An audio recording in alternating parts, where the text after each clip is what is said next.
Le pedí prestada tu tarjeta solo para el supermercado, dijo mi hermana. Por la mañana, se habían ido $8.700. Mamá se encogió de hombros. Ella necesita ayuda. No seas cruel.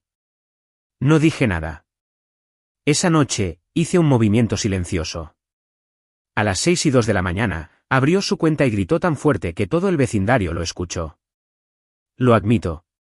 Lo que hice después fue brutal.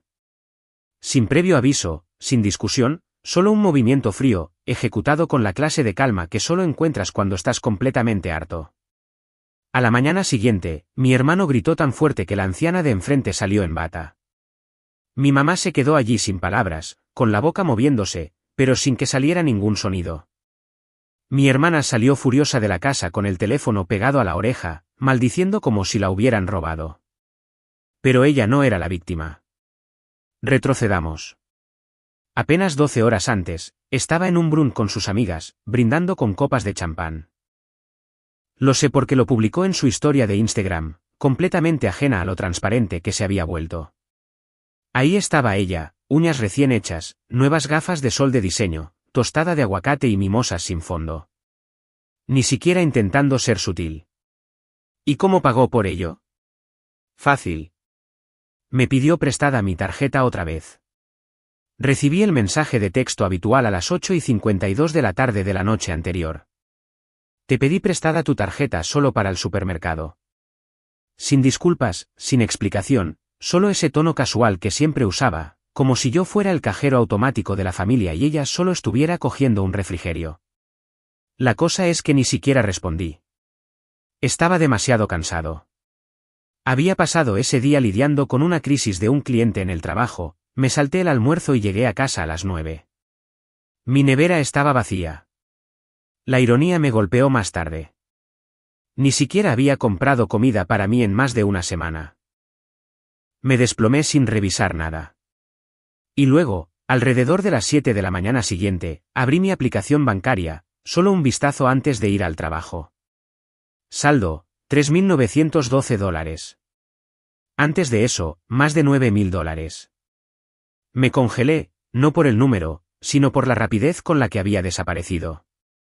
Me desplacé por los cargos como si estuviera leyendo la vida de otra persona, servicio de botellas del viernes por la noche en un club del centro, una juerga de compras en línea, Louis Vuitton, Fashion Nova, alguna boutique rara de marca desconocida, casa para alguien llamado Taiwanés. Una transferencia de $3.500 a las 2:46 de la madrugada, viajes en Uber Black por toda la ciudad. Y sí, el brunch de la historia, $248 con una propina del 30%. No era solo impulsivo, era insultante. Ese dinero no era extra. Estaba reservado, parte de lo que usaba para cubrir el alquiler de Jaque, la escuela de Marcus y las solicitudes habituales que surgían de mamá al menos una vez a la semana. Lo hacía en silencio, sin alardes. Nadie decía nunca gracias, pero no necesitaba que lo hicieran. Solo estaba tratando de mantener unida a la familia, pero aparentemente para ellos yo era un pozo sin fondo. Me subí al coche y conduje a casa de mamá. Estaba viendo un programa de entrevistas matutino, bebiendo su café como si fuera un día cualquiera. Me senté, saqué mi teléfono y le mostré lo que Kelly había hecho. ¿Su respuesta? Ella necesita ayuda, Evan. No seas cruel. Eso es lo que me rompió. No el dinero, no la traición, el encogimiento de hombros. Asentí, no discutí, simplemente me levanté, dije que tenía que ir al trabajo y me fui. No fui al trabajo. Me fui a casa e inicié sesión en todas las cuentas que tenía, mi banco, mis tarjetas de crédito, la cuenta de ahorros separada que había abierto para la futura matrícula de Marcus. Moví todo, lo bloqueé, desactivé los pagos automáticos. Incluso eliminé a Jaque como usuario autorizado en el contrato de arrendamiento del apartamento que CEO firmé. A las 2:14 de la madrugada, hice una transferencia final, $11.000, a una cuenta de inversión a la que solo yo podía acceder. No fue venganza, fue cierre. A las 6:02 de la mañana, Jaque abrió su aplicación bancaria. Lo sé porque mi teléfono se iluminó con su nombre un segundo después, luego otro de mamá y uno de Kelly después de eso. No contesté a ninguno de ellos, pero escuché el grito desde el apartamento de Jaque desde mi edificio. Y por primera vez en años, no me sentí culpable. Las llamadas perdidas comenzaron a las 6:03 de la mañana. Primero Jake, luego mamá, luego Kelly 4 veces seguidas. No contesté a ninguna. Solo me senté en silencio, con el teléfono boca abajo, bebiendo la misma taza de café durante más de una hora. Ya no estaba enfadado. Eso había pasado. No sentía nada. Era paz. De hecho, el tipo que sientes cuando finalmente dejas de preocuparte. A las 8:44, recibí un mensaje de texto de Jake. ¿Qué diablos hiciste? El alquiler no se ha pagado. La escuela de Marcus está llamando. Más te vale arreglar esto ahora. No. Hola. No. ¿Estás bien? Solo derecho de nuevo. Como si se olvidara de todos los meses que cubrí su alquiler sin decir una palabra. Como si la matrícula de Marcus no saliera de los ahorros que construí trabajando 70 horas a la semana mientras él hacía el papel de padre guay que no creía en los horarios de 9 a 5. Como si no estuviera viviendo en un apartamento que técnicamente CEO firmé porque su crédito era basura. A las 9:12, estaba golpeando mi puerta como si el lugar estuviera en llamas. La abrí lentamente. Me empujó su teléfono en la cara. Saldo, $3.18. Su alquiler vencía ayer. Quería saber qué hice, porque lo cerré todo. No grité. No me defendí. Le dije la verdad, el apoyo había terminado. No les debía nada. Especialmente después de lo que hizo Kelly. Esos $8.700. Fueron robados.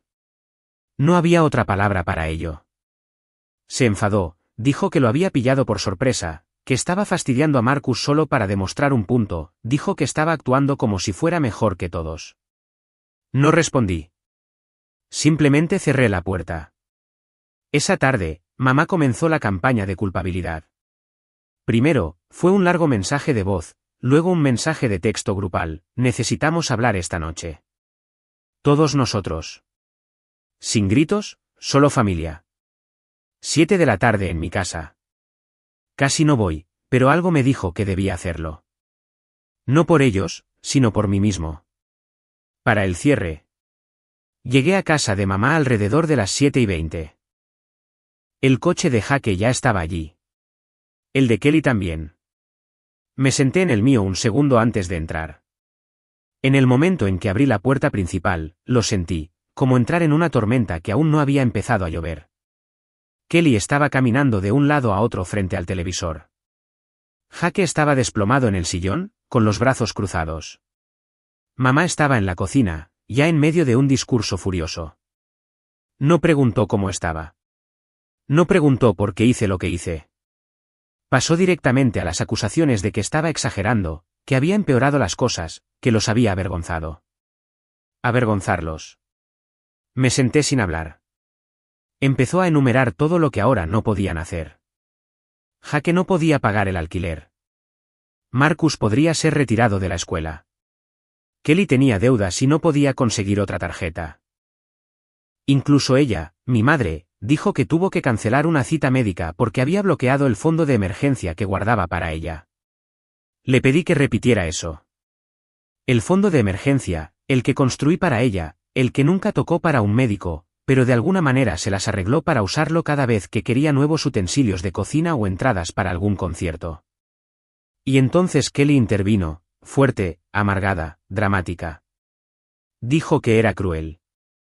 Dijo que la avergoncé frente a sus amigos cuando su tarjeta fue rechazada en el brunch. Dijo que se sintió humillada cuando Ty tuvo que cubrir su Uber. Le pregunté quién era Ty.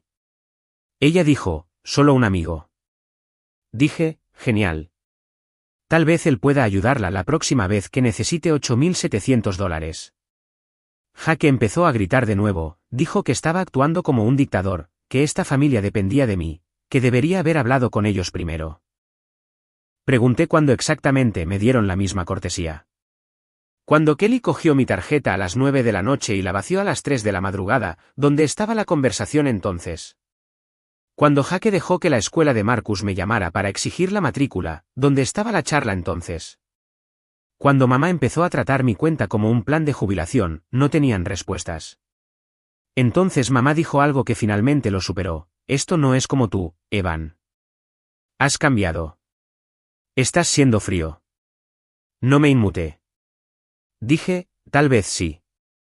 Tal vez ser usado durante años finalmente me alcanzó. Tal vez la versión de mí que les gustaba, la que decía que sí a todo y nunca pedía nada a cambio, tal vez ese tipo estaba muerto. Y fue entonces cuando se abrió la puerta. Sin llamar, sin advertencia, solo un arrastrar familiar de zapatos y el bastón del anciano golpeando contra el suelo. El abuelo. Ninguno de nosotros sabía siquiera que venía. Pero, por supuesto, él lo sabía. Siempre sabía cuando algo no estaba bien. Y por una vez, alguien había aparecido que no necesitaba que le explicara todo porque ya lo entendía. Cuando el abuelo entró por esa puerta, fue como si el tiempo se detuviera. No llamó, no dijo hola, simplemente empujó la puerta, entró y echó una lenta mirada alrededor de la habitación. El aire cambió instantáneamente. Kelly se congeló en medio de la frase. Jake retrocedió como si viera a un policía, y mamá se quedó completamente quieta, como si su padre la acabara de pillar haciendo algo vergonzoso, que lo había hecho. El abuelo no había puesto un pie en la casa de mamá en casi un año, dijo que no le gustaba la energía, que todos sabíamos que era su forma de decir que estaba cansado del circo de gorrones. Pero esta noche, entró como si hubiera estado esperando este momento, como si supiera que iba a llegar.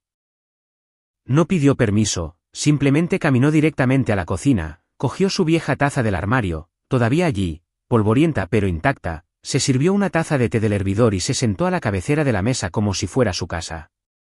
Porque una vez lo fue. Luego me miró a mí, solo a mí. He oído lo que ha pasado. Asentí una vez. Eso fue todo. No pidió más. Se volvió hacia los demás lentamente, sin parpadear, su mirada tan aguda como nunca la había visto. Así que, déjenme que lo entienda bien. Señaló hacia los tres.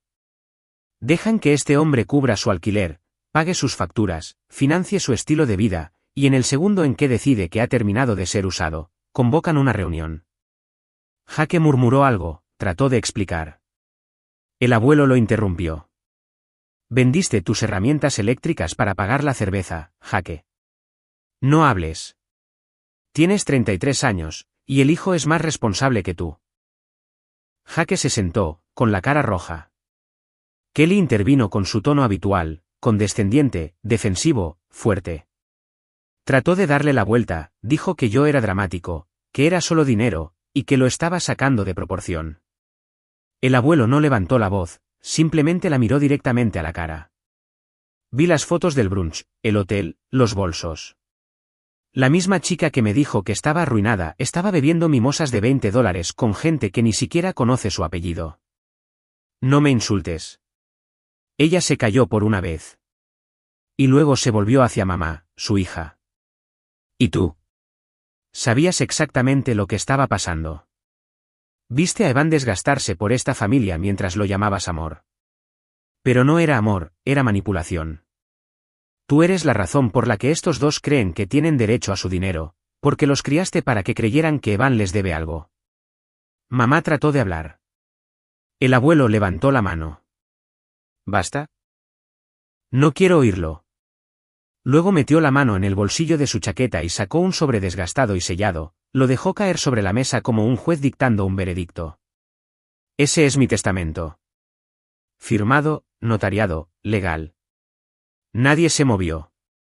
Todo lo que tengo, la tierra en Ohio, la casa, los ahorros para la jubilación, el coche, todo va a Evan. Cada centavo.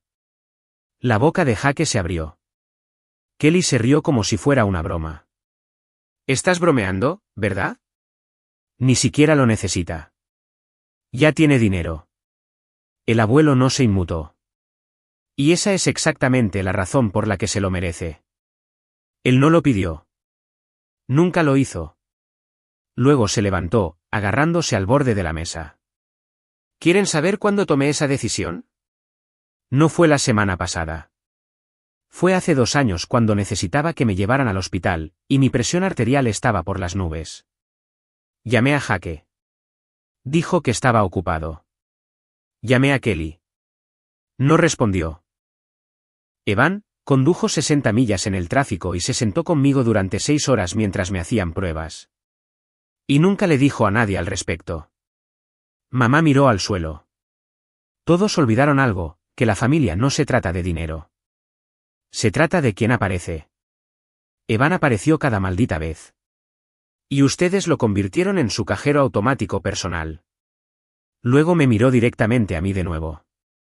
No les debes nada, Evan. Nunca lo hiciste. Has estado cargando con esta familia el tiempo suficiente. Si están enfadados ahora, déjenlos que se enfaden. Déjenlos sentir lo que es valerse por sí mismos. Se volvió hacia la puerta, luego se detuvo. Y una cosa más, si alguno de ustedes vuelve a por él, si tan siquiera oigo hablar de alguno de ustedes pidiéndole un centavo, están fuera de mi vida permanentemente. Sin herencia, sin llamadas telefónicas, sin visitas. Acabado. Y así, se fue. La puerta se cerró tras él, y nadie se movió. No toqué el sobre. No lo necesitaba. No vine por el dinero, vine por claridad. Y la conseguí. Jake me miró como si fuera un extraño. Kelly se quedó allí parpadeando como si hubiera oído mal todo el discurso. Y mamá, parecía vieja, cansada, más pequeña de lo que nunca la había visto. Esperaban que me doblegara de nuevo. Pero el juego había terminado, y ninguno de ellos lo había visto venir. Nadie dijo nada después de que el abuelo saliera. Se podría haber oído caer un alfiler. Jake se quedó allí parpadeando como si alguien lo hubiera desenchufado. Kelly seguía sacudiendo la cabeza como si hubiera oído mal todo el discurso. Y mamá, parecía que estaba tratando de averiguar cómo darle la vuelta a todo a su favor, pero no se le ocurría nada. Por primera vez en mucho tiempo, nadie tenía el control de la habitación. Kelly finalmente rompió el silencio. Está mintiendo, dijo. Está simplemente enfadado. Luego me miró. ¿Planeaste eso con él? No respondí. Me levanté, cogí mis llaves y mi teléfono. Estaba a mitad de camino hacia la puerta cuando mamá me llamó. ¿De verdad vas a hacer esto? ¿Dejar que la familia se separe así? Por dinero. Me di la vuelta y la miré. Nunca se ha tratado solo de dinero. Lo convertiste en control, en expectativas, en culpa. Todo lo que hice fue dejar de seguir el juego. Trató de decir algo, pero no salió nada. Jake murmuró algo como, ¿crees que eres mejor que nosotros ahora? Pero no lo dijo lo suficientemente alto como para que importara. Me marché. Sin gritos, sin drama, solo silencio. Los días que siguieron se sintieron extraños, no pacíficos, sino silenciosos de una manera pesada. El tipo de silencio que te dice que algo está por venir. No supe nada de ninguno de ellos hasta el jueves. Fue entonces cuando Jake empezó a llamar desde números que no reconocía. Ignoré los 2 primeros. Dejó un mensaje de voz en el tercero. Oye, tío, la escuela de Marcus ha llamado. Dicen que la matrícula está atrasada, y están hablando de echarlo. ¿De verdad quieres hacerle eso a tu propio sobrino? No entiendo lo que estás tratando de demostrar aquí. Llámame. No lo hice. Continuó con un mensaje de texto unas horas más tarde, enhorabuena. Estás demostrando tu punto. Espero que el futuro de Marcus valga la pena. Eso me dolió, pero no por la razón que él pensaba. No porque me sintiera culpable, porque él todavía no lo entendía. Todavía pensaba que esto era sobre venganza, no sobre responsabilidad. Kelly siguió su camino habitual, publicó un montón de historias vagas y amargas en Instagram. Una de ellas decía, cuidado con la familia que se hace la Dios cuando solo son hombrecitos amargados. Con clase como siempre. Ni siquiera reaccioné. Podía quejarse a sus seguidores todo lo que quisiera. Ninguno de ellos se ofrecía a cubrir sus facturas. Luego, el sábado por la noche, recibí una llamada que no esperaba. Sin identificador de llamadas. La ignoré. Luego volvió a sonar. Luego una tercera vez. Contesté a la cuarta. Era Marcus. Su voz era tranquila e insegura. Lo primero que preguntó fue, ¿estás enfadado conmigo? Le dije que no, que nada de esto era culpa suya, que esperaba que estuviera bien. Me dijo que las cosas en casa estaban tensas. Jake apenas hablaba, sobre todo gritaba cuando lo hacía, dijo que le había oído llamarme egoísta, diciendo que había puesto al abuelo en contra de ellos. Luego dijo algo que no veía venir. No quiero terminar como él. ¿Cómo lo evitaste? Eso me golpeó fuerte. Me quedé allí mirando a la pared tratando de inventar algo que no sonara a sermón. Le dije que le devolvería la llamada porque, sinceramente, no lo sabía. No sabía por qué yo vi la trampa y ellos no. Tal vez fue suerte. Tal vez fue simplemente decidir un día que quería algo más que excusas. O tal vez fue que me cansé de sentirme usado antes de que fuera demasiado tarde. No dormí mucho después de la llamada de Marcus. Seguía escuchando esa línea una y otra vez, no quiero terminar como él. Eso vino de un chico de 16 años, un niño que había visto lo suficiente como para darse cuenta de que el camino en el que estaba su padre no era uno que se camina, es uno por el que te deslizas rápidamente. Quería devolverle la llamada al día siguiente. De verdad que sí. Pero la mañana llegó con una llamada que no esperaba. 3 toques suaves y sólidos, sin golpear, sin gritar. Abrí la puerta, y allí estaba el abuelo. No dijo hola, simplemente asintió y entró como si fuera algo que hubiéramos planeado. Llevaba una bolsa de papel marrón en una mano y una carpeta desgastada y pesada en la otra. Sin dudar, simplemente entró, colocó ambas sobre la mesa de la cocina y tomó asiento como si fuera su propio lugar. De la bolsa, sacó 2 sándwiches envueltos en papel de aluminio, un par de cervezas de raíz y lo que parecía un sobre de Manila que había pasado por el infierno. «Aún no has comido», dijo, ya desenvolviendo su sándwich. Deslizó el sobre hacia mí y dijo, sin siquiera levantar la vista, «Es hora de terminar con esto». Dentro estaba todo, copias completas de su testamento, copias de sus escrituras de propiedad, extractos bancarios, claves de cuenta, documentos de seguro. No solo estaba hablando. Lo hizo real. Todo. A prueba de balas. Luego vi algo más, una carta mecanografiada doblada por la mitad, fechada hace 8 meses. Si algo me sucede antes de que arregle este lío, Evan sabe dónde está todo. No permitan que los demás lo manipulen, amenacen o hagan sentir culpable para que regale lo que nunca se ganaron. No habló mientras yo la leía, solo dio lentos mordiscos a su sándwich como si hubiera hecho esto exactamente en su cabeza ya 100 veces. Luego levantó la vista. Ya se están desmoronando. No tuve que preguntar a quién se refería. Jake está tratando de obtener un préstamo de ese primo en Denver. Kelly está tratando de vender el negocio falso que comenzó en febrero para pagar la deuda de juego de ese imbécil, Ty, o como se llame. Tu madre me ha estado llamando sin parar. Primero lloró, luego suplicó. Ayer amenazó con llevarme a los tribunales por angustia emocional. Le pregunté si estaba seguro de que estaba de acuerdo con todo esto. Asintió, sin dudarlo. Lo dejé pasar demasiado tiempo. Pensé que si seguía ayudándolos, se convertirían en el tipo de personas que valía la pena ayudar. Resulta que todo lo que hice fue evitar que crecieran.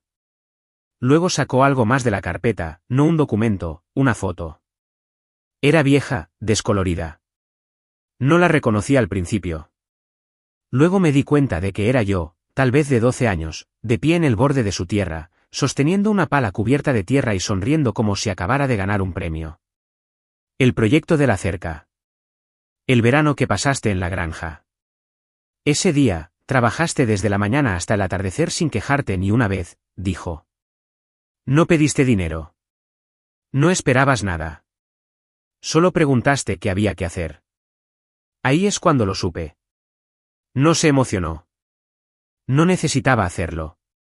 Antes de levantarse para irse, se detuvo en la puerta y dijo algo más que no veía venir. Sé que estás enfadado con Jake, pero vigila a Marcus. Tiene algo que los demás no tienen. Ese chico está observando todo, y está prestando atención.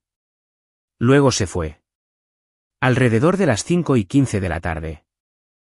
De ese mismo día, Kelly me envió un mensaje. Sin disculpas, sin responsabilidad, solo, ¿estás feliz ahora? Has arruinado esta familia. El abuelo no vivirá para siempre. Cuando se haya ido, estarás solo. Disfruta del dinero. Me quedé mirando la pantalla durante un minuto entero antes de cerrarla porque ella todavía no lo entendía. Nunca lo hizo. No estaban enfadados porque dije que no. Estaban enfadados porque dije que no, y no pasó nada. No me arrastré de vuelta. No me desmoroné. No los necesitaba. Y finalmente se dieron cuenta de que me necesitaban a mí. No por amor, no por apoyo, por supervivencia. Ese capítulo de mi vida, el que los mantuvo a flote a todos, había terminado, y finalmente estaba escribiendo el siguiente sin sus manos sobre la pluma. Es extraño lo rápido que desaparece la gente cuando deja de obtener lo que quiere de ti. En las semanas que siguieron, el silencio de mi familia se convirtió en su propia clase de respuesta. Sin disculpas, sin esfuerzos por reparar nada, solo un silencio espeso y amargo, como si estuvieran esperando a que cambiara de opinión, esperando a que el tiempo me desgastara. Pero no lo hice. Los mensajes cesaron. Las emergencias falsas desaparecieron. Los viajes de culpa pasivo-agresivos se cayeron. Finalmente me había convertido en lo que más temían, intocable. Jaque lo intentó una última vez. Llamó tarde una noche alrededor de la 1:30 de la madrugada. Dejé que fuera al buzón de voz. Sonaba cansado, derrotado. Dijo que estaba perdiendo el apartamento. Dijo que Marcus se mudaría con su madre por un tiempo. Luego dijo algo inesperado. No sabía cuánto nos estabas apoyando hasta que paraste. Ese mensaje se quedó en mi teléfono por un tiempo. No respondí. No porque no me importara, sino porque sabía que no lo decía en serio. Todavía no. No estaba arrepentido, estaba desesperado. Kelly se oscureció por completo. Borró sus redes sociales por un tiempo. Un amigo en común me dijo que Ty la había abandonado después de que ella intentara poner a la venta uno de sus bolsos y la marcaran por usar una tarjeta robada. No la mía, aparentemente la de otra persona esta vez. Estaba en espiral, pero ese no era mi problema. Mamá, sin embargo, me sorprendió. Un mes más tarde, apareció en mi edificio. Sin llamada, sin advertencia. Ni siquiera llegó al ascensor. La vi a través de las cámaras del vestíbulo. Estaba sosteniendo un sobre, del mismo tipo que el abuelo me había dado. Bajé, me reuní con ella en el vestíbulo. No nos abrazamos. Me entregó el sobre. Dentro había una carta escrita a mano. Sin exigencias, solo recuerdos. Habló de cuando tenía 8 años y me rompí el brazo y ella durmió en la silla del hospital durante 2 noches, de cómo solía dejar dibujos en la nevera, de cómo no sabía cuándo dejó de ser madre y empezó a actuar como un cobrador de deudas. Y al final, dijo algo que no esperaba leer nunca de ella: me equivoqué. Nunca fuiste el problema. Eras solo el único que seguía apareciendo. No pidió dinero, no pidió nada. Solo me pidió que no desapareciera por completo. No le respondí de inmediato. Subí, me senté con la carta, pensé en todo, en los años que había pasado limpiando sus líos, en la culpa que había cargado, en las veces que me había esforzado, pensando que tal vez esta vez me ganaría la paz. Y entonces tomé una decisión. No volví con ellos, pero tampoco desaparecí. Mantuve mi distancia. Mantuve mi dinero. Mantuve mi paz. Marcus empezó a llamar más a menudo. Hablamos de la escuela, los libros, el baloncesto, cosas aleatorias. Nada pesado. Pero un día, dijo, creo que finalmente entiendo por qué dejaste de ayudar a todos. Le pregunté qué quería decir. No dejaste de ayudar. Simplemente empezaste a ayudar de la manera correcta. Y tenía razón. No había terminado de ayudar a la gente. Simplemente había terminado de ayudar a la gente que no quería ayudarse a sí misma. Y por primera vez en mi vida, no me sentí culpable por decir que no. Ha estado tranquilo últimamente. Sin drama, sin nuevos incendios que apagar, solo un lento y constante regreso a una vida que se siente como mía. Entonces, de la nada, apareció Kelly. No en mi casa, no con un mensaje o llamada. Apareció en mi trabajo. Estaba saliendo del edificio alrededor de las 6, con los auriculares puestos, cuando la vi apoyada en el costado del estacionamiento, con los brazos cruzados, gafas de sol puestas como si estuviera esperando para emboscar a alguien en un drama de Netflix. Mi primer instinto fue darme la vuelta y volver a entrar, pero me vio. No dijo hola, no se disculpó, solo dijo, necesito 5 minutos. No por dinero. Solo 5 minutos. Me quedé allí. Se veía diferente, cansada, más delgada, menos segura de sí misma, sin bolso caro, sin manicura reciente. Había sido humillada, quisiera admitirlo o no. Así que le di 5 minutos. Me dijo que Tai se había ido, tomó sus tarjetas de crédito, acumuló algunas deudas y luego la bloqueó. Dijo que había presentado una denuncia policial, pero no esperaba mucho. Ahora estaba viviendo en el sofá de otra persona, quedándose con un amigo de un amigo, sin trabajo, sin un plan de respaldo. Pero luego sacó algo de su bolso, un certificado impreso. Era de una universidad comunitaria. Se había inscrito en un curso nocturno de fundamentos de negocios, dijo que no sabía lo que estaba haciendo, pero pensó que tenía que empezar por algún lado. No dije mucho, solo asentí. Me miró y dijo, sé que fui horrible contigo. No espero el perdón, pero quería que supieras que no estoy orgullosa de quien he sido, y no estoy pidiendo ayuda. Solo estoy pidiendo una oportunidad para cambiarlo. Luego se fue. Sin abrazo, sin drama, simplemente se alejó. No sé si lo dice en serio. No sé si se mantendrá, pero fue la primera vez que vino a mí no pidiendo algo, sino ofreciendo algo, responsabilidad. Y eso solo fue un giro que no veía venir.